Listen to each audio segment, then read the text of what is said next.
السلام علیکم۔ آج آپ کے سامنے ہم قضا نمازوں کی گنتی کا حساب لگانا کہ کب سے قضا نمازیں رہ رہی ہیں، ان کا حساب لگانا، ان کو گننا، ان کا شمار کرنا، پھر ان کو پڑھنا، طریقہ کار، ان کی نیت، کب یہ پڑھنی چاہیے کب نہیں پڑھنی چاہیے۔ ان میں علماء کرام نے آسانی کے ساتھ تخفیف کا جو حکم دیا ہے کہ آپ نہایت ہی آسان طریقے کے ساتھ، تخفیفی طریقے کے ساتھ نمازوں کو کیسے پڑھ سکتے ہیں جو قضا ہو چکی ہیں۔ سب سے پہلی بات تو یہ ہے کہ قضا نمازیں جو ہو چکی ہیں، سب سے پہلے اللہ کے حضور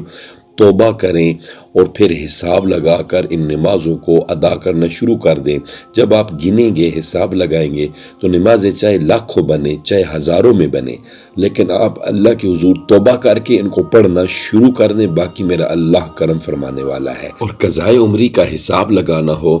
تو لڑکی ہو یا کہ لڑکا ہو، 15 سال کی عمر سے حساب لگایا جائے۔ دل سے پوچھ لیں، دل کا فیصلہ سن لیں کہ ہم 15 سال کے تھے تو اس وقت سے اب تک جو عمر بنتی ہے، ہم نے کتنی نمازیں چھوڑی ہیں، کتنی پڑھی ہیں۔ لیکن علماء نے یوں بھی لکھا ہے کہ اگر وہ محتاط اندازہ لگانا چاہیں تو پھر لڑکی 9 سال سے حساب کرے، لڑکا 12 سال سے حساب کرے، نہیں تو دونوں 15 سال سے حساب کریں، کیونکہ وہ اب شریعت کے احکام کے مکلف ہیں۔ بس عاقل اور بالغ ہو، جوان ہو، 15 سال سے لڑکی لڑکا حساب لگائیں کہ جب سے ہم بالغ ہوئی ہیں 15 سال سے اب تک جو ہماری عمر بنتی ہے۔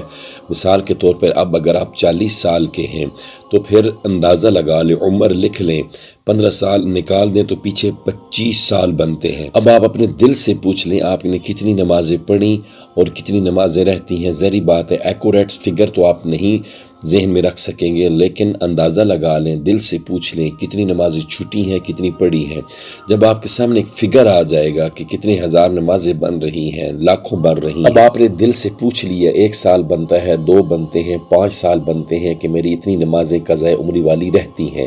تو پھر آپ اس کا لکھ لیں، حساب کر لیں، کیلکولیٹ کر لیں۔ مثال کے طور پہ 1 سال میں 365 دن ہوتے ہیں، اس کو 5 پر تقسیم کر لیں تو آپ کے دن نکل آئیں گے۔ فجر، ظہر، عصر، مغرب اور عشاء، اور عشاء کے وتر کو چھٹی نماز گنا جاتا ہے۔ اسی طرح نمازیں پڑھتے جائیں، اپنی حاضری لگاتے جائیں، وہ کاٹتے جائیں، جو نمازیں باقی بچ جائیں گی وہ پوری پڑھتے جائیں گے، حاضری لگاتے جائیں گے، گنتے جائیں گے، چاہے 4 سال تک، 5 سال تک، جو آپ کے دل نے مانا ہے، تو انشاءاللہ یہ قضاء عمری اس طرح پڑھتے جائیں گے، حاضری لگاتے جائیں گے، آپ کی قضا نمازیں ادا ہو جائیں گی۔ ایک بات یاد رکھیں، سنتوں اور نفل کی قضا نہیں ہوتی، بلکہ صرف فرض کی قضا ہوتی ہے۔ 2 فجر کے فرض، 4 اور 4 ظہر اور عصر کے فرض، اور 3 مغرب کے، اور 4 عشاء کے، اور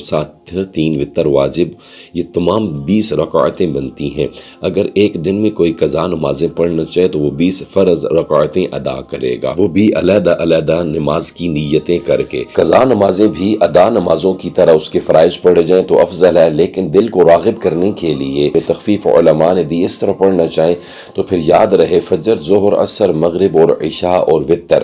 آپ جب بھی ثنا پڑھ لیں تکبیر اولیٰ کے بعد تو پھر اعوذ باللہ بسم اللہ پڑھے بغیر الحمد شریف پڑھ کے سورت ملائیں، اور جتنے رکوع اور سجود ہیں اس میں ایک ایک تسبیح پڑھ لیں، اور جو آخری قعدہ اخیرہ کریں گے اس میں درود شریف جو عبدہ و رسولہ کے بعد پڑھتے ہیں، دعا پڑھتے ہیں، وہ بھی نہ پڑھیں، بلکہ عبدہ و رسولہ کے بعد قعدہ اخیرہ میں آپ صرف اللہم صلی علی محمد و آلہ پڑھ کر سلام پھیریں۔ اس طرح آپ کی قضا نمازیں ادا ہو جائیں گی۔